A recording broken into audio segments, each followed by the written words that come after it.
Nanood ka ba ng SONA, Kuya Ramil? Oo. Wow, ang bait naman, nanood. Nakabarong ka ba doon? Isa ka ba sa nakabarong? Hindi, nakamarong. Kabahay lang.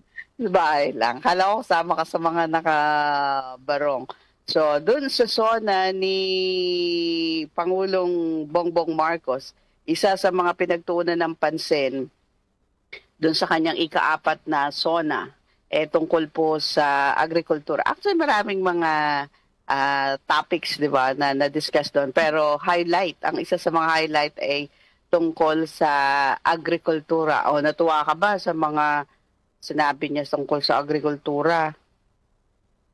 Ipapaalala ko sa iyo para malaman mo kung masasiyahan ka o hindi. Sige, sige. Okay. So, siyempre, yung 20 pesos na bigas, parang ang pangit ang signal ko. Yung 20 pesos na kada kilo ng bigas, na isa katuparan na umano ng administrasyon yung kanilang campaign promise na 20 pesos na kada kilo ng bigas. So, mabibili sa mga kadiwa ng Pangulo at lumalawak pa kung saan ito magiging available or mabibili. So, nandyan na.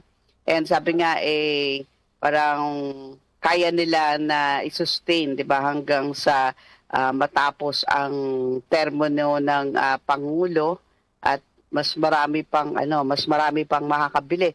Ngayon nga, 'di ba, parang isa sa mga makakabili na, 'di ba, dati single parent, four-piece, yung mga talagang may hirap nating kababayan, tapos mga minimum wage earners, ngayon may bagong dagdag, mga magsasaka. Oh, mamaya ka na mag-react. So, ayon kay PBBM, aabot sa 113 billion pesos. Anong hinahanap? Okay. Billion pesos ang nakalaang pondo para sa agriculture and food security programs para mapababa ang presyo ng bigas at mapalawak pa ang mga lugar kung saan ito mabibili. So, ang laki pala. 113 billion pesos. Double check ko yung number.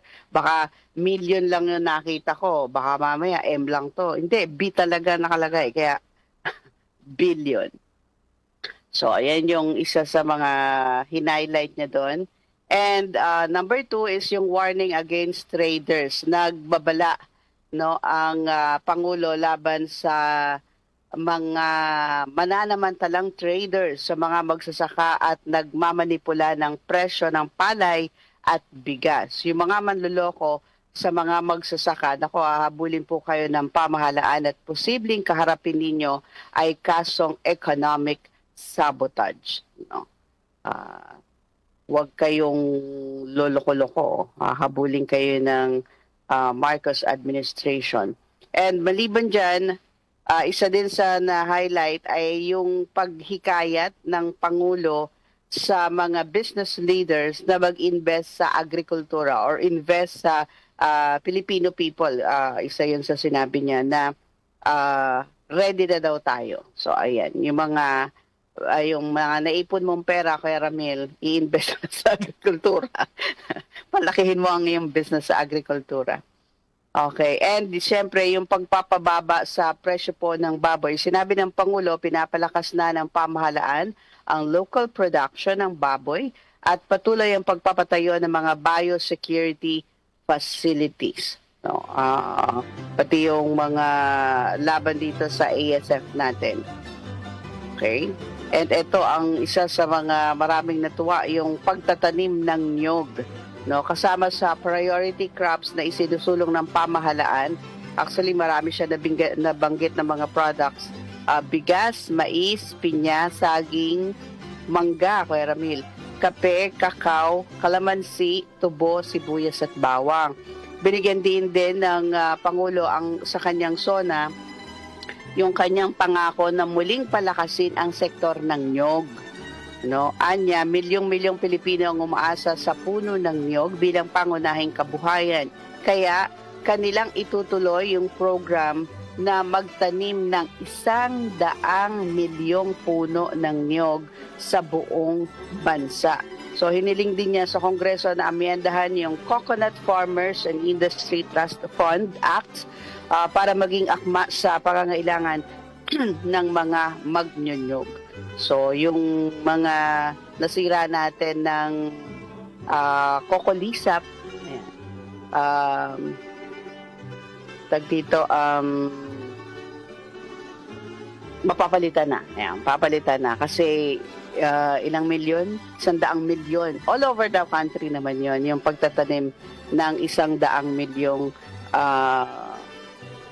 nyog.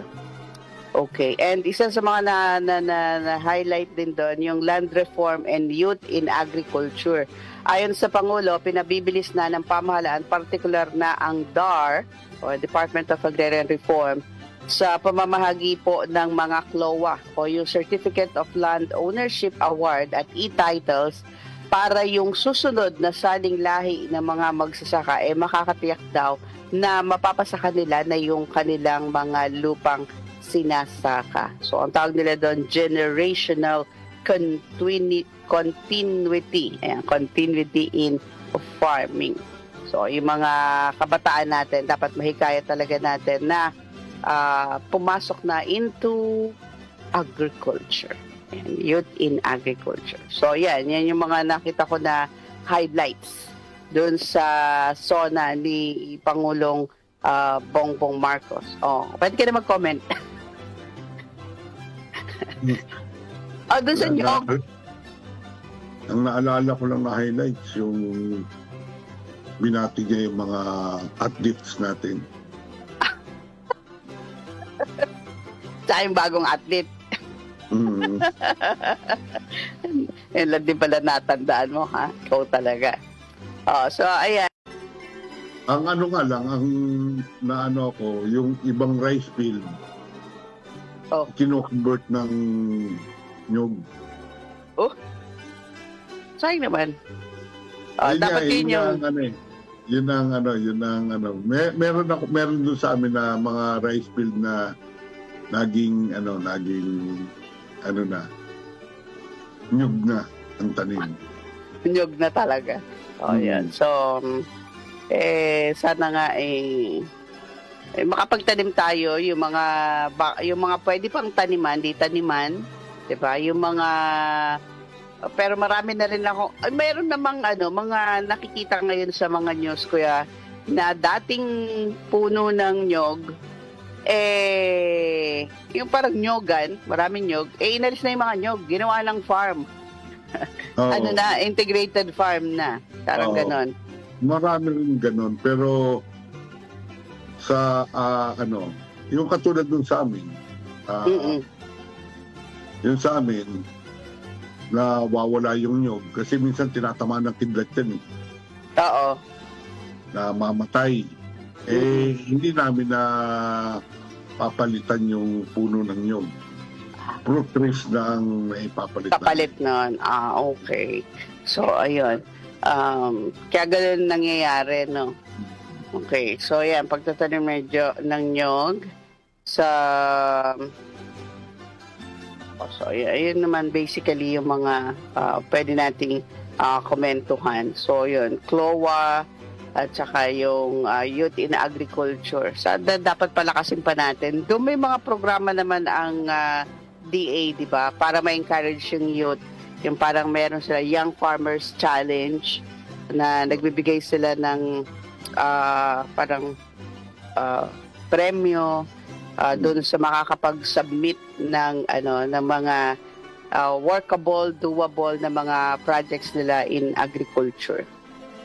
Okay. So, yan ang SONA ng Pangulo. Samantala, may iba pang mga balita tungkol sa agrikultura.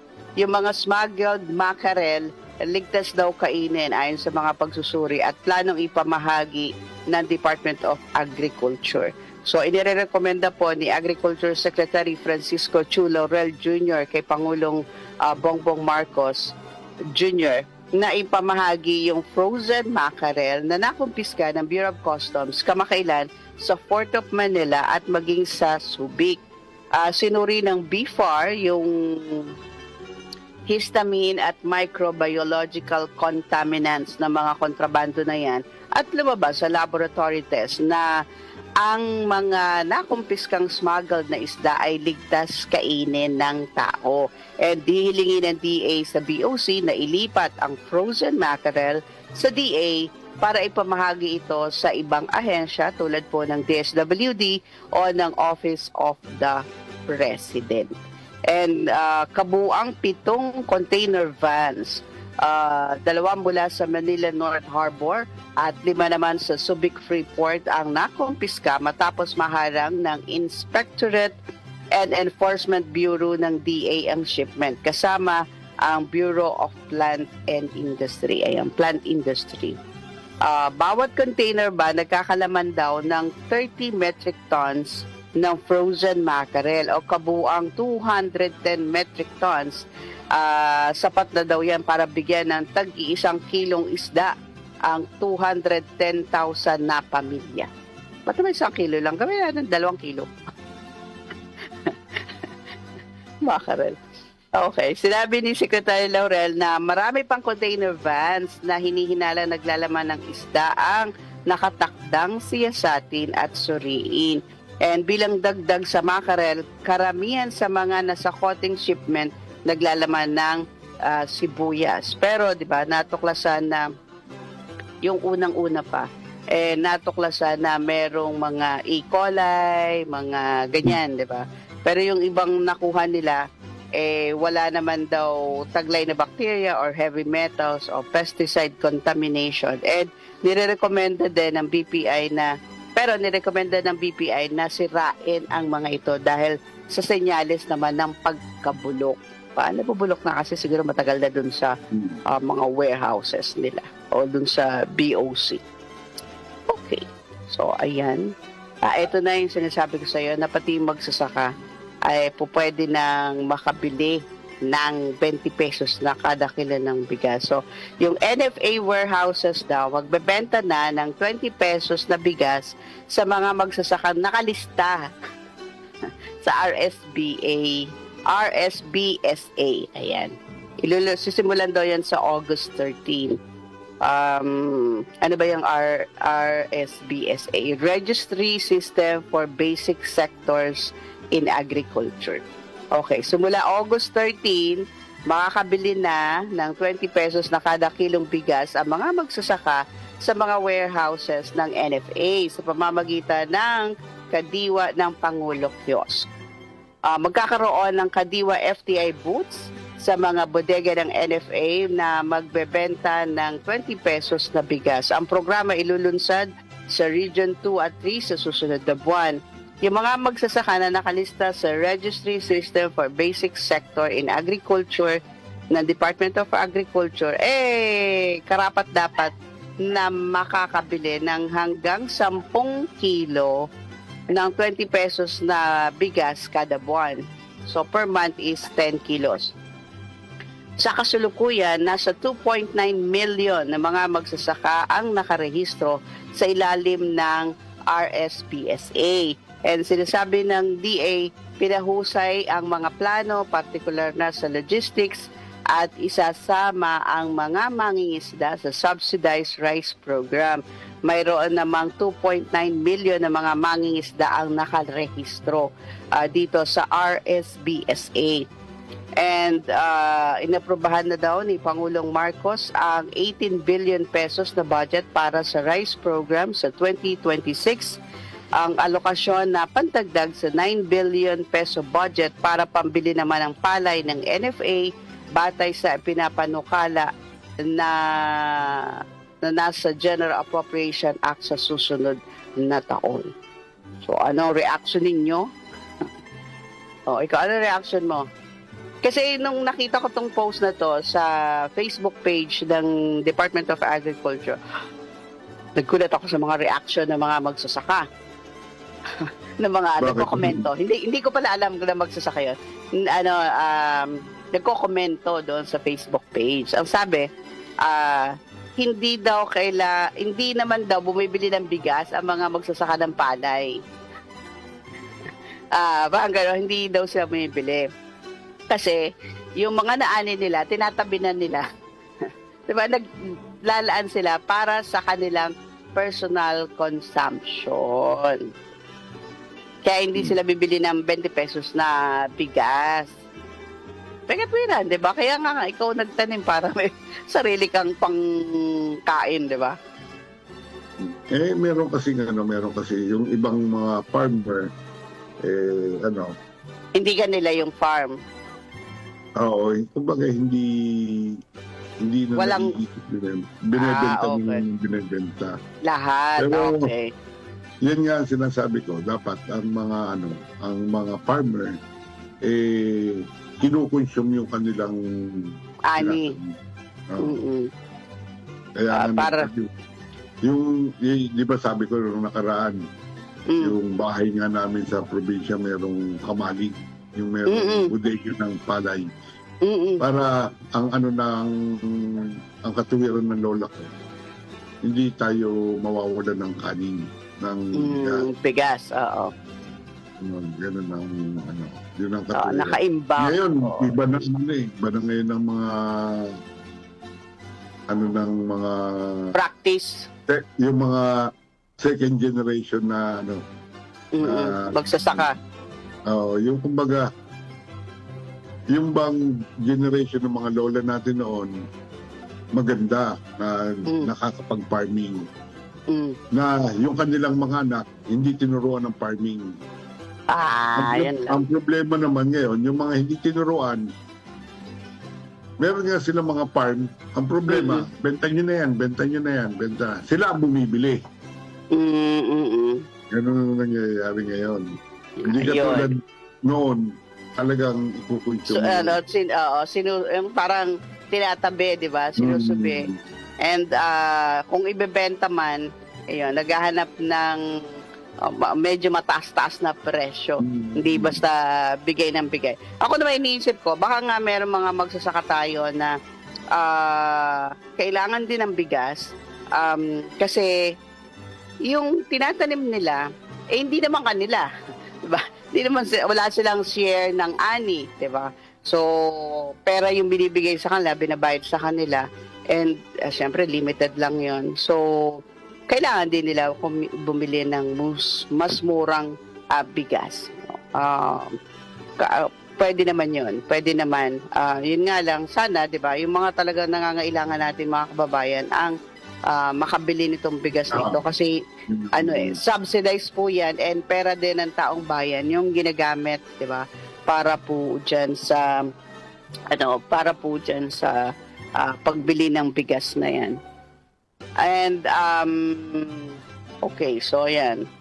Pero kayo, kung kayo po ang tatanungin, paano po ba talaga mapapababa ang presyo ng bigas? Yung hindi sila subsidized ng gobyerno, yung binibili, di ba, yung imported. Ikaw, may naisip ka bang parang paano talaga mapababa ang presyo ng bigas? Kung talagang iisipin mo, hindi kaya ng farmer ibigay yung 20 pesos. Presyo ng ganyan. Alam mo kasi yung palay na lang.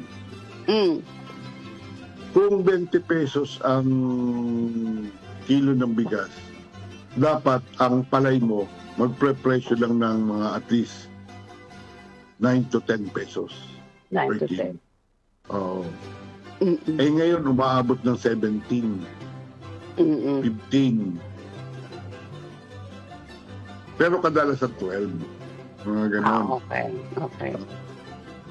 Pero, kumbaga, ang ang malaking dyan, yung production cost.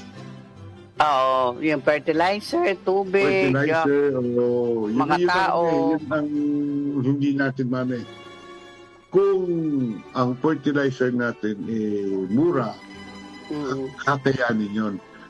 Ang pinagtataka ko, bakit ang mahal ng fertilizer natin kung i-compare sa ibang bansa? May mga taxes daw. Ayun na nga. Yun ang matindi. Yan. Kayong, di ba, yung mga kababayan natin, kung kayo po ay, kinig kayo, sa palagay nyo, paano ba talaga natin mapapababa ang presyo ng bigas? Si Kuya Ramil, 20 pesos, hindi talaga kaya unless siguro doon i-subsidize ng pamahalaan, 'di ba? Yung fertilizer, yung iba pang gastusin sa farm para to less the production cost, 'di ba? To less the production cost ng pagtatanim ng palay. At saka para sa akin, yung bang yung subsidized na yan, ang nakikinabang yung mga tamad na Pilipino. Oo. Kasi sila, kumbaga kung tutusin, kumbaga sila ang nakakakain, pero hindi naman sila nagtrabaho. Ay, nagtrabaho na itanim yung palay, parang ganon? Oo. Ay yung mga Okay. nagtatanim ng palay, dapat sila ang nakakaano niya kasi sila naghihirap. Okay. Pero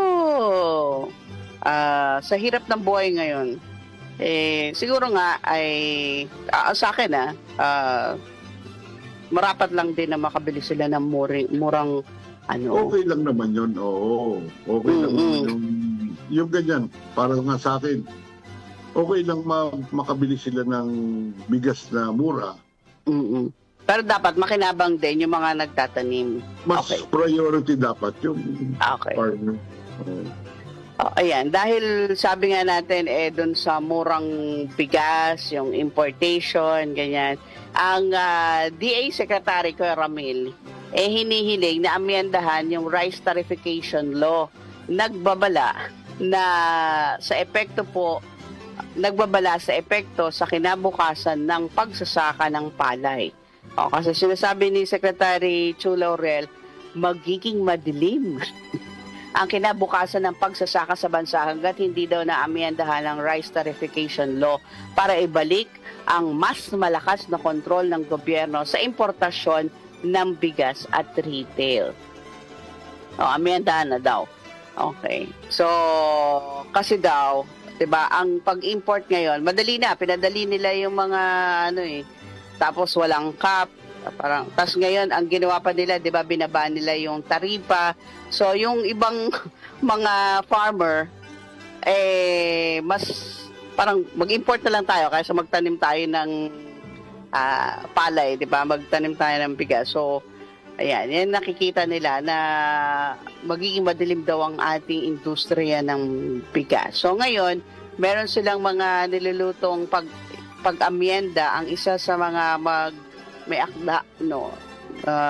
akda ay si House Speaker Martin Romualdez, amyendahan yung rice tarification law. So minumungkahi na limitahan ang importasyon para punan lamang ang supply gap. Dagdag na 2 hanggang 3 buwan na reserba katumbas. Mamaya na. Katumbas ang tinatayang 75,000 hanggang 1 milyong metriko tonelada kada taon. Okay, sige, dive tayo. Yung pagkain nandyan, ayan, live po kami, pasensya na. Ayan, yung tinapay 2. Ayan, aalis kasi ang aking ang aking asawa at ang aking panganay. Nakuha na. Lahat. Oo, 2 nga yun. Ayan Yan, yan. Yan sa kanya, yung isa sa'yo. Yan. Pasensya na po. Pasensya na. Aalis sila, hindi ko pa na-ready yung food. Okay, so ayan, balik tayo. So, amyendahan daw itong rice tarification law. Sinasabi nung panukala nila sa House of Representatives, dapat daw bigyan ng kapangyarihan ang DA na higpitan yung importation at payagan ang gobyerno na magtakda ng floor price sa palay. 'Di ba? Nakailang amyenda na ba tong rice tarification law na to? Una, inaprubahan nila, tapos inamyendahan, tapos ngayon aamyendahan na naman. 'Di ba? Parang unang-una, bakit kasi nila ginawa pa yung rice tarification law? Ngayon nagka-windang-windang ang ating industriya ng bigas. So, yan yung nila, hinihiling nila ngayon, Kuya Ramil. amyenda. O ikaw? Okay ka ba Para doon? sa akin, hindi. Yeah, kasi siguro kaya hindi na hindi nasa-serve masyado ng rice tarification law yung kanyang purpose dahil inamyandahan na nga, di ba, binaba yung yung taripa. So mas madali mag-import, mas mura. Kaya lahat nag-import na lang ngayon, kaya di ba, walang patumangga sa pag-i-import ng bigas. So, yan lang yung nakikita natin. Pero Para sa akin, dapat, naka-screen yung mag-i-import, hindi open sa sa lahat, kung sino may pera. Hmm. Diba? So, yun lang. Parang lang tayo, laban bawi dito sa rice tarification law. Akala natin noong una, diba, sabi magiging competitive, mumura ang bigas. Mga ni-reason out nila nun eh. Tapos ngayon, masyadong tumaas. Dahil tumaas, binaba yung taripa. Parang laban bawi.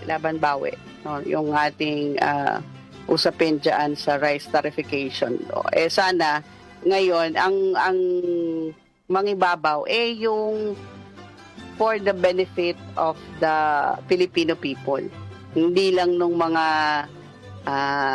nag-i-import or ng mga may pera. Diba? Yan lang naman yung sa atin. So, ayan po ang mga balita natin. So, pwede ho kayong magkomento at pwede din ho kayong magbigay ng mga tanong. Hintayin ho namin ang inyong mga tanong sa inyong mga taniman, sa inyong mga alaga, mga tanim, alagang hayop. Ayan, pwede ho kayong mag-text sa 0916-499-6195 o kaya naman ay sa ating studio text line 0929-321-8738.